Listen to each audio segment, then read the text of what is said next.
நாளைக்கான மார்க்கெட்டில் நம்ம ரொம்ப ரொம்ப ஈஸியாக ட்ரேடு வந்து பண்ண முடியும். மார்க்கெட் அந்த ஒரு ஸ்டேஜில் தான் இருக்குது. நிச்சயமாக இந்த இடத்துல வந்து பிரேக் அவுட் வந்து பண்ணுது அப்படின்னா ஒரு ஈஸியான என்ட்ரியாக இருக்கும். நல்ல ஒரு ப்ராஃபிட்டுமே வந்து பண்ண முடியும். மார்க்கெட்டில் என்னங்க நடந்துச்சு? ஒன் டே டைம் ஃப்ரேமில் பயங்கரமான டவுன் ட்ரெண்ட். ஒரு 5 மாதமாக பங்குச்சந்தை டவுன் ட்ரெண்டில் இருந்துட்டு நிறைய பேட்டர்ன், நிறைய பிரேக் அவுட் எல்லாமே முடிச்சுட்டு திரும்பியும் மேலே வந்து வந்தாங்க. இங்கிருந்து மேலே வந்து வந்ததும் ஓகே, இனிமேல் அப் ட்ரெண்ட் தான் போல இந்த மாதிரி நினச்சிக்கிட்டு இருக்கும்போது வேகமாக கீழே போச்சு. எவ்வளவு வேகமாக கீழே போச்சோ அதை விட டபுள் மடங்கு வேகமாக மேலே வந்து வந்தாங்க. அதுக்கப்புறம் ஒரு பயங்கரமான சைடுவேஸில் மார்க்கெட் போய்கிட்டு இருக்கு. ஒரு வாரமாக பங்குச்சந்தை நல்ல ஒரு சைடுவேஸில் வந்து இருக்கிறாங்க. இந்த ஒரு இடத்த வந்து பிரேக் அவுட் வந்து பண்ணாதான் ஒரு ஈஸியான என்ட்ரியாக வந்து இருக்க போகுது. அது நாளைக்கு வந்து பிரேக் அவுட் வந்து பண்ணுது அப்படின்னா நாளைக்கு கூட ஈஸியாக வந்து ட்ரேடு வந்து பண்ண முடியும். சரி, ஓகே, எது முக்கியமான பாயிண்ட், எது முக்கியமான ப்ரீவியஸ் லோ எல்லாமே வந்து பார்க்கலாங்க. அதே மாதிரி நீங்கள் இப்போ தான் ட்ரேடிங்கில் வந்து புதுசாக வந்து வந்திருக்கீங்க அப்படின்னா நிறைய பேர் பண்ணக்கூடிய தப்பை நீங்கள் வந்து பண்ணிடாதீங்க. நானுமே இந்த தப்பை வந்து பண்ணியிருக்கேன். என்ன அப்படின்னா, ட்ரேடிங்கை பற்றி முழுமையாக தெரியறதுக்கு முன்னாடியே நம்ம வேறு ட்ரேடிங் வந்து பண்ண ஆரம்பிப்போம். இப்போ ஆப்ஷன் ட்ரேடிங் வந்துருப்போம். ஆப்ஷன் ட்ரேடிங்கை பற்றி முழுமையாக கற்றுக்கிறதுக்கு நீங்கள் ஓனாக வந்து ட்ரேட் வந்து பண்ணிக்கிட்டே இருக்கீங்க அப்படின்னா எல்லாத்தையும் பற்றி தெரியறதுக்கு 2 வருஷம் ஆயிருங்க. ஆப்ஷன் பையிங்னா என்ன, செல்லிங்னா என்ன, ஏன் ப்ரீமியம்லாம் கரையுது, இந்தியா விக்ஸ்னா என்ன, இந்த மாதிரி ஒவ்வொன்றை பற்றியும் நம்ம படிக்கணும். அதெல்லாம் தானாக தெரியணும் அப்படின்னா 2 வருஷம் வந்து எடுத்துரும். ஆனால் 100க்கு 90 பேர் எப்படி ட்ரேட் வந்து பண்ணுறாங்க அப்படின்னா ட்ரேடிங்கில் வராங்க, ஏதோ ஒரு ஸ்ட்ராட்டஜி வந்து கற்றுக்குறாங்க, ட்ரேடு வந்து பண்ணி பார்க்குறாங்க. 2 மாதமோ 3 மாதமோ லாஸ் வந்துடுது. அப்படியே இந்த லாஸை வந்து புக் பண்ணிவிட்டு அப்படியே ட்ரேடிங் விட்டே வந்து வெளியே போயிடுறாங்க. ட்ரேடிங்னா என்னென்னு தெரியறதுக்கு முன்னாடி ஏதோ ஒரு ஸ்ட்ராட்டஜி கற்றுக்கிட்டு ட்ரேடு வந்து பண்ணுறீங்க அப்படின்னா அதுக்கு பேர் ட்ரேடிங்கே வந்து கிடையாதுங்க. சில பேர் வந்து சொல்லுவாங்க நம்ம ஸ்டாக்ல மட்டும்தான் ப்ராஃபிட் வந்து பண்ண முடியும்னு சொல்லிட்டு. அப்படி கிடையாது. நம்ம எல்லாத்தையுமே ப்ராப்பராக வந்து கற்றுக்கிட்டோம் அப்படின்னா எல்லாமே ப்ராப்பராக வந்து பண்ண முடியும், ப்ராஃபிட் வந்து பண்ண முடியும். ஆப்ஷன் பையிங்லேயும் லாபம் வந்து கொடுக்குங்க, கொஞ்சம் திறமை அதிகமாக தேவைப்படும். ஆப்ஷன் செல்லிங்லேயும் லாபம் வந்து அதிகம் பண்ண முடியுங்க, பணம் அதிகமாக தேவைப்படும். திறமை குறைவாக இருந்தாலும் பணம் அதிகமாக தேவைப்படும். ஸ்விங் ட்ரேடிங்கில் நிச்சயமாக ப்ராஃபிட் வந்து பண்ண முடியும், ஸ்டாக்ல வந்து நிச்சயமாக ப்ராஃபிட் வந்து பண்ண முடியும். திறமையோ பணமோ ரொம்ப அதிகம் தேவையில்லை, ஆனால் பொறுமை ரொம்ப ரொம்ப அதிகம் தேவை. இந்த மாதிரி ட்ரேடிங்க்கு ஏற்ற மாதிரி நம்ம தயார்படுத்திட்டு ட்ரேடு வந்து பண்ணுறோம் அப்படின்னா நிச்சயமாக லாபம் வந்து கொடுக்கும். அதை நிறைய பேர் பண்ணுறது கிடையாது. நீங்கள் அப்படி இருக்காதீங்க, எல்லாமே ப்ராப்பராக வந்து கற்றுக்கிட்டு ட்ரேடு வந்து பண்ணுங்க. சரி, ஓகேங்க. இப்போ முக்கியமான ப்ரீவியஸ் கை, முக்கியமான ப்ரீவியஸ் லோ 1 by 1 வந்து பார்க்கலாம். ஃபர்ஸ்ட் நிஃப்டி வந்து பார்த்துடலாங்க. அதே மாதிரி நான் ஒரு 5 புத்தகம் எழுதியிருக்கேன். ஷேர் மார்க்கெட் பற்றி 2 புத்தகம். ட்ரேடிங் மட்டுமே இருக்காதுங்க. நீங்கள் எமோஷனல் ட்ரேட் வந்து பண்ணக்கூடாது இல்லையா, உங்களை நீங்கள் தயார்படுத்திக்கணும் இல்லையா, அதுக்கும் இருக்கும். நல்ல நல்ல ஸ்ட்ராட்டஜியும் கொடுத்துருப்பேன். பேசிக்லேருந்து அட்வான்ஸ் வரைக்கும் ட்ரேடிங்கில் வந்து என்னெல்லாம் இருக்கோ எல்லாத்தையும் பற்றியுமே இந்த ஆசான் புத்தகத்தில் வந்து கற்றுக்க முடியும். இல்லை ப்ரோ, எனக்கு கோர்ஸ் தான் வேணும், ஒரு 5,000 10,000க்கு வந்து கோர்ஸ் வந்து ஜாயின் பண்ண போகிறேன் அப்படின்னா ஓகே, இந்த கோர்ஸில் வந்து என்னெல்லாம் சொல்லி தருவாங்களோ, நான் புக் எழுதுனதே 2 வருஷம் செலவு பண்ணி எழுதியிருக்கேன் இல்லையா, அதுக்கு பதிலாக ஒரு 10 கிளாஸ் நான் எடுத்து வச்சிருக்கேன். ஒரு 3 ஹவர்ஸ் வந்து வருங்க. அதை நான் 5,000 கொடுத்தாலும் வாங்குவீங்க தானே. ஸோ புக்கில் வந்து என்ன மாதிரி ஸ்ட்ராட்டஜி இருக்குமோ, புக்கில் வந்து எப்படி சொல்லி கொடுத்துருப்பனோ அதுவே நான் கோர்ஸாக வந்து எடுத்து வந்து வச்சிருக்கேன். வீடியோவாக வந்து இருக்கும். உங்களுக்கு புக்கு வந்து படிக்க முடியாது அப்படின்னா அந்த கோர்ஸ் வந்து பாருங்க. ஆனால் நிச்சயமாக சொல்கிறேன், ஒரு 50 பக்கம் படிச்சிட்டிங்க அப்படின்னா அந்த புக்கில் இருக்கக்கூடிய கதையே உங்களை லாஸ்ட் வரைக்கும் படிக்க வச்சிரும். புத்தகம் படிக்கிற பழக்கமே இல்லைனாலும் புத்தகம் வந்து படித்து முடிச்சிருவீங்க. ஸோ 2 புக்கு நீங்கள் வாங்கிட்டு படிச்சுட்டு அதுக்கப்புறம் கோர்ஸ் வந்து கேளுங்க, நான் சென்ட் பண்ணி வைக்கிறேன். அதையும் பார்த்துட்டு இந்த புக்கும் வந்து படித்து முடிச்சதுக்கப்புறம் ட்ரேடிங்காக நீங்கள் எங்கேயுமே போக வேண்டிய அவசியம் வந்து இல்லைங்க. நீங்களாகவே ஓனாக வந்து ஸ்ட்ராட்டஜி கண்டுபிடிச்சி ட்ரேட் வந்து பண்ண ஆரம்பிச்சிருவீங்க. சரி, ஓகே. இப்போ நிஃப்டி வந்து பார்த்துடலாங்க. நிஃப்டியில் 1 day டைம் ஃப்ரேம் வந்து பார்க்குறீங்க அப்படின்னா 24,200 இருக்கு இல்லையா, அதான் முக்கியமான பாயிண்ட். அதை பிரேக் அவுட் பண்ணி ரீட்ரெஸ்மெண்ட் எடுத்து திரும்ப வந்து மேலே வந்து வந்திருக்காங்க. மேலே வந்தது இந்த நாள் நல்ல ஒரு அப் ட்ரெண்டில் மேலே வந்துச்சு. அதுக்கப்புறம் ஃபுல்லாக சைட்வேஸில் தான் போகுது. இன்னும் ஒரு நாள் நல்ல ஒரு அப் ட்ரெண்டாக இருந்துச்சு அப்படின்னா அதுக்கப்புறம் வரக்கூடிய நாட்களும் நல்ல ஒரு அப் ட்ரெண்டில் மார்க்கெட் வந்து போகும். சரிங்களா?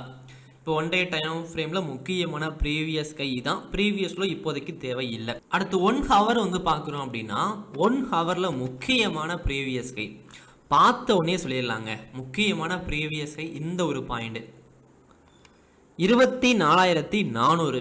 இதை நாளைக்கு மேலே வந்து பிரேக் அவுட் வந்து பண்ணுறாங்க அப்படின்னா மேலே போகிறதுக்கான வாய்ப்பு இருக்குது. அதாவது 2 நாள் 3 நாள் கூட மேலே போகிறதுக்கான வாய்ப்பு இருக்குது. அதே மாதிரி ப்ரீவியஸ் லோ வந்து பார்க்குறீங்க அப்படின்னா 1 hourல இந்த இடத்துல இருக்குது. ஸோ 24,100 வந்து கீழே வந்து பிரேக் அவுட் வந்து பண்ணுறாங்க அப்படின்னா நிஃப்டி வந்து கீழே வந்து போகலாம். அப் ட்ரெண்டுக்கு வந்து திரும்புது அப்படிங்கிறனால ட்ரெண்டை வந்து நம்ம ஃப்ரெண்டாக வந்து பார்க்கணும். அதாவதுங்க, பங்குச்சந்தை என்ன ட்ரெண்டில் இருக்குதோ அந்த ட்ரெண்டுக்கு ஏற்ற மாதிரி 100 ட்ரேட் நீங்கள் பண்ணுறீங்க. பங்குச்சந்தை ஒரு 3 மாதம் அப் ட்ரெண்டில் இருக்குது அப்படின்னா அதை 100 நாள்னு வச்சுக்கலாம். அந்த 100 நாள் வந்து அப் ட்ரெண்டில் இருக்குது அப்படின்னா நீங்கள் எல்லா நாளுமே மேலே வந்து பிரேக் அவுட் பண்ணும்போது ட்ரேடு வந்து பண்ணுறீங்க அப்படின்னா 70லிருந்து 80 ட்ரேடு வரைக்கும் நீங்கள் லாபம் வந்து பண்ணியிருப்பீங்க. மேலே வந்து பிரேக் அவுட் பண்ணும்போது என்ட்ரி கொடுக்கும்போது. அதுவே ட்ரேடுக்கு வந்து அகேன்ஸ்டாக ட்ரேடு வந்து பண்ணியிருந்தீங்க அப்படின்னா 70லிருந்து 80 ட்ரேட் லாஸ் தான் வந்து பண்ணியிருப்பீங்க. ஸோ ட்ரெண்டை வந்து எப்போவுமே ஃப்ரெண்டாக வந்து பாருங்கள். பங்குச்சந்தை என்ன ட்ரெண்டில் இருக்குதுன்னு கண்டுபிடிச்சிட்டு அதுக்கேற்ற மாதிரி அதுக்கு ஃபேவராக வந்து என்ட்ரி வந்து கொடுங்க. சரிங்களா? ஓகே, இதுவுமே ஒரு சின்ன சின்ன ட்ரிக்கு தாங்க. ஸ்ட்ராட்டஜி மட்டும் இல்லை, இந்த மாதிரி ட்ரிக்கை ஃபாலோ பண்ணி கூட ஷேர் மார்க்கெட்டில் வந்து லாபம் வந்து பண்ண முடியும். இதெல்லாம் வந்து ஆப்ஷன் ட்ரேடிங்க்கு நல்லா ஒர்க் ஆகுதோ இல்லையோ, ஸ்விங் ட்ரேடிங்க்கு ஸ்டாக்ல வந்து பக்காவாக ஒர்க் ஆகும். நான் ஸ்விங் ட்ரேடிங்கில் இது வரைக்கும் லாஸே வந்து பண்ணது கிடையாது. ஒரு ட்ரேடில் கூட லாஸ் வந்து பண்ணது கிடையாது.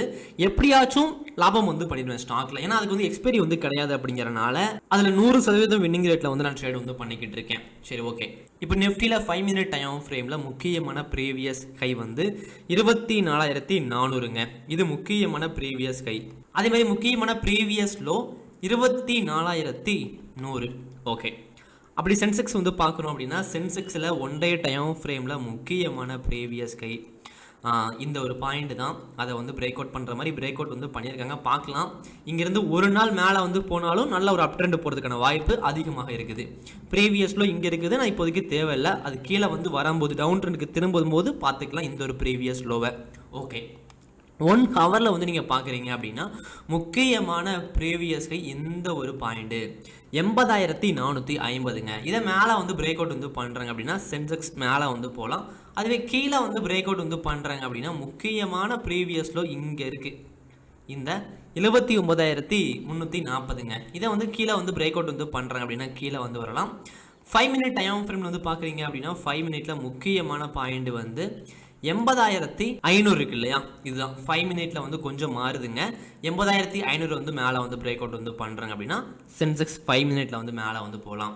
அதே மாதிரி ப்ரீவியஸ் லோ வந்து கீழே இருக்குது. ஏன்னா ட்ரெண்டை வந்து நம்ம ஃப்ரெண்டாக வந்து பார்க்குறோம். சரிங்களா? ஓகே, 79,340 கீழே வந்து பிரேக் அவுட் வந்து பண்ணுறாங்கன்னா கீழே வந்து போகலாம். அப்படி பேங்க் நிஃப்டி வந்து பார்க்குறீங்க அப்படின்னா பேங்க் நிஃப்டியில் முக்கியமான ப்ரீவியஸ் கை 1 டே டைம் ஃப்ரேமில் பேங்க் நிஃப்டி நிஃப்டியை விடவும் சென்செக்ஸை விடவும் வித்தியாசமாக தான் இருக்குது.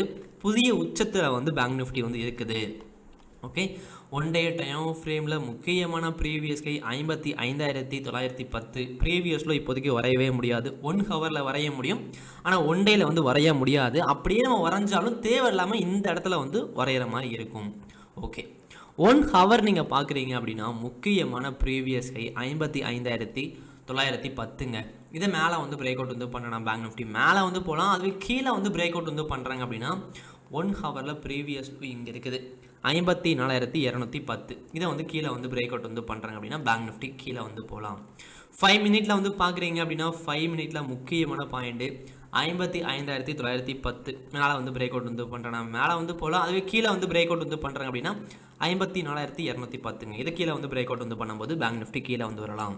ரொம்ப ரொம்ப கவனமாக சேஃபாக வந்து ட்ரேட் வந்து பண்ணுங்கள். நான் சொன்ன மாதிரி ட்ரேடிங்கை வந்து முழுமையாக வந்து கற்றுக்கோங்க. எந்த ஒரு பிஸ்னஸ் வந்து போனாலும் சரி, எந்த ஒரு வேலைக்கு வந்து போனாலும் சரி, எடுத்ததும் அதை பற்றி எல்லாமே நமக்கு தெரிஞ்சிருக்கும் அப்படின்னா நிச்சயமாக கிடையாது. அதில் தெரியாத விஷயங்கள், தெரியாத நுணுக்கங்கள் எவ்வளவோ இருக்கும். அதெல்லாம் சீக்கிரமாக நீங்கள் கற்றுக்கோங்க. அப்போ தான் அந்த பிஸ்னஸில் நீங்கள் ஜெயிக்க முடியும். அதே தான் ஷேர் மார்க்கெட்டும். சரிங்களா? ப்ராப்பராக ட்ரேட் பண்ணுங்கள். அடுத்த வீடியோவில் பார்க்கலாம். தேங்க்யூ.